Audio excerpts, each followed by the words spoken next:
Good afternoon, everybody. I know it's a little bit warm out there. I'm waiting for another cloud to come by, but I'm ready to go.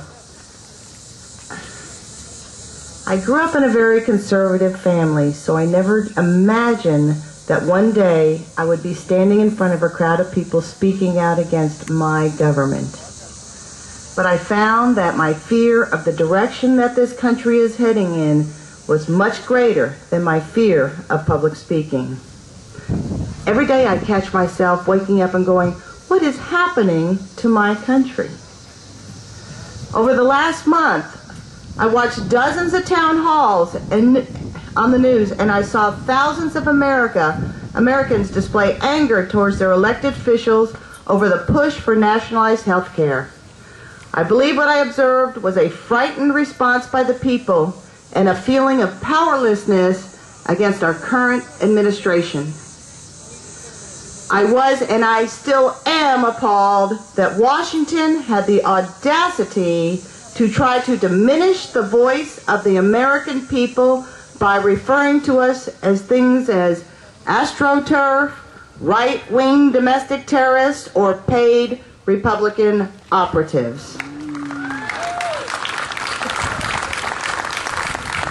For years, I've watched both sides of the aisle, bit by bit, legislate away our money, our freedoms, and our power, and unfortunately we no longer have the luxury of standing on the sidelines and allowing them to take what belongs to us.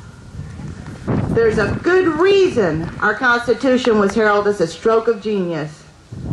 Our founding fathers had enough education, insight, and worldly experience to design a government that gave us the power, the rights, and the freedom to be productive, educated, charitable, free-thinking, innovative, brave, and courageous people.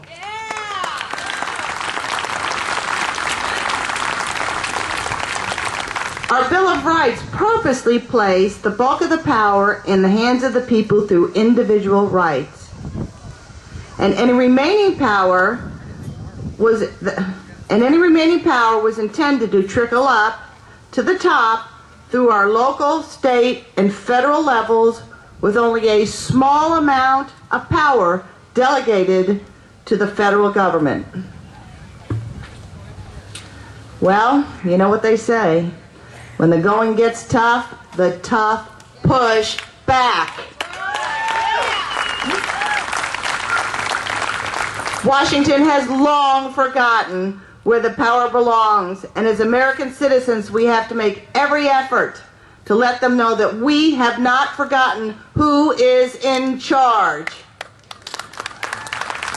Article 1, Section 1 of our Constitution states, "We, the people, grant Congress their privileges." So if all legislative powers are privileges, then at any time, we, the people, with our God-given rights, can revoke those privileges.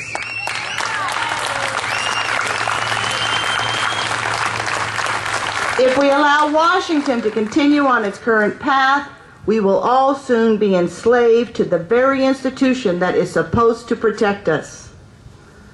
We have no choice but to take back what is ours and continue to tell Washington that we will no longer quietly sit back as they attempt to systematically dismantle our country.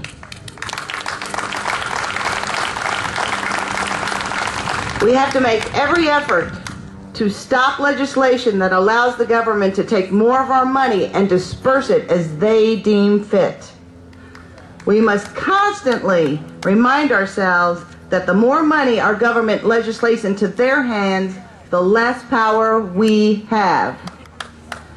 Through the wisdom of Thomas Jefferson, I did discover that a government that is big enough to give you everything you want is strong enough to take everything you have. We must continue to stand up and say no to the unconstitutional practice of legislation that takes from one and gives to another. We must continue to say no to nationalized health care and no to the unwarranted taxation that will fall on us through cap and trade. We must fight against excessive spending, unfair tax laws, and the destruction of our free markets. We must demand an audit of the Federal Reserve to ensure sound monetary policies for our country's future. We must never let the government forget that this is our country and not theirs.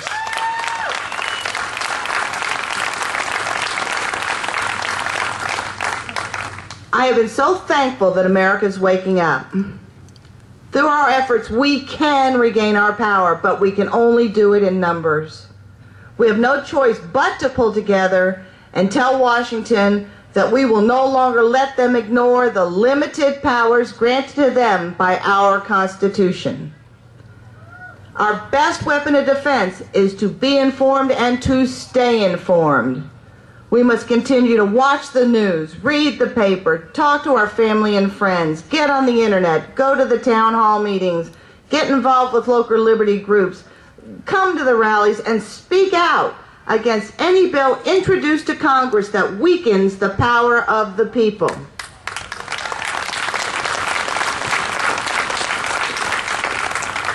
I ask that all of you continue to call, write, and visit your legislators and to let them know how best to represent you. Our second best line of defense is the voting booth. We have to vote out those who are in favor of big government. Really, we do. Please take the time to get to know your candidates. If they're already in office, take a long, hard look at their voting records. If a candidate is running for the first time, gather as much personal information as you can about them, because we all know there are those who will talk the talk but will not walk the walk. We must let everyone who is either currently in office or elected to office in the future know that we are a great nation with great people, and that we will demand honesty, integrity, and the commitment to the principles that made the United States of America the greatest country in the world.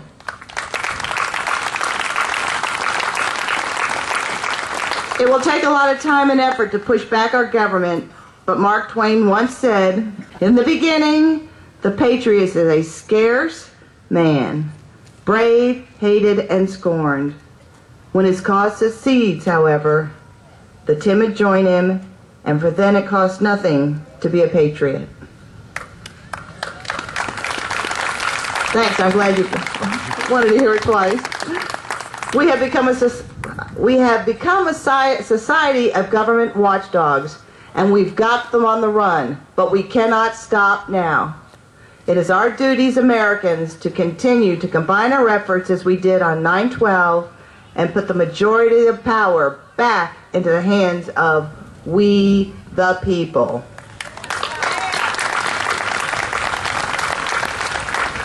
Thank you. Our next speaker is a man that some of you may have heard of. He's just a regular family man, like many of you here today, and he got so frustrated with the increasing taxes and wasteful spending, so he decided to try to make a difference and ran for Bloomington mayor. Considering he had to compete against entrenched political figures like Terry Renner and Steve Stockton, he was definitely the underdog. But with his message of bringing common sense and accountability back to government, in 2 short months, he went from a guy most people have never heard of to a candidate receiving almost 1,500 votes. Please help me welcome Eric Dukosas.